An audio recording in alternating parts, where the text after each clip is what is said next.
அப்ப அல்லாஹு தஆலா மூன்றாவது தான் அதுலயும் என்ன ஆகி போயிடுச்சு, ஒரு சண்டை வந்துருச்சு. இந்த மூணாவது வசனம் இதுக்கு அடுத்து முற்றிலும் தடை, எல்லா நிலையிலையும் மது ஹராம், அது குடிக்க கூடாது என்கிற இந்த தடை அல்லாஹ் மூணாவது ஒரு வசனத்திலே எப்போ வந்துச்சு?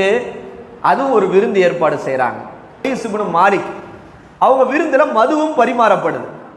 மது பரிமாறப்பட்டோன்னே நம்ம தான் ஏற்கனவே சொன்னோம், மது குடிச்சா மூலம் மழுங்கிரும். அப்போ ஒருத்தர் எந்திரிச்சு கவிதை படிச்சாரு. அபி இப்னு வக்காஸ் அப்படின்ற ஒரு நபித்தோழர் எந்திரிச்சு கவிதை படிச்சாரு. எப்படி கவிதை படிச்சாரு பாருங்க. மதீனத்து அன்சாரிகளை விட மக்கத்து குறைஷியர்கள் மிக உயர்ந்தவர்கள் என்ன செஞ்சிட்டாரு? கவிதை படிச்சிட்டாரு.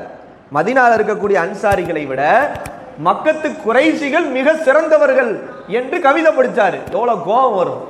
அங்கிருந்த ஒரு அன்சாரி என்ன செஞ்சார் தெரியுமா?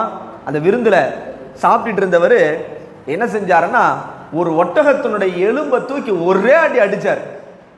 ஒரே அடி அடிச்சோன்னா அவருக்கு காயமாகி விட்டது. ஒரு கட்டத்தில் பயங்கர கலவரமாயிருச்சு. விருந்துக்கு வந்தவங்க அன்சாரிகளும் முஹாஜிர்களும் அடிச்சுக்கிறாங்க. அப்பத்தான் அல்லாஹு தஆலா இந்த வசனத்தை இறக்குகிறான். 91வது வசனம் 5வது சூராவிலே, யா அய்யுஹல்லதீன ஆமனு, ஈமான் கொண்டவர்களே, இன்னமல் ஹம்ரு வல் மைசரு, நிச்சயமாக இந்த மதுவும் அந்த சூதாட்டமும் அதே போன்று வல் அன்சாப் சிலை வணக்கமும் அம்பெறிந்து குறி கேட்பதும், அம்பெறிந்து என்ன செய்வாங்க அந்த காலத்தில் குறி கேட்பாங்க, இதுவும் ஷைத்தானுடைய அருவருக்க செயல்களில் உள்ளவையாகும்.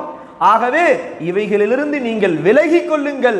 அப்படி நீங்கள் விலகி கொண்டால்தான் நீங்கள் வெற்றி பெறுவீர்கள் என்று அல்லாஹ் தஆலா அந்த வசனத்தை இறக்குகிறான்.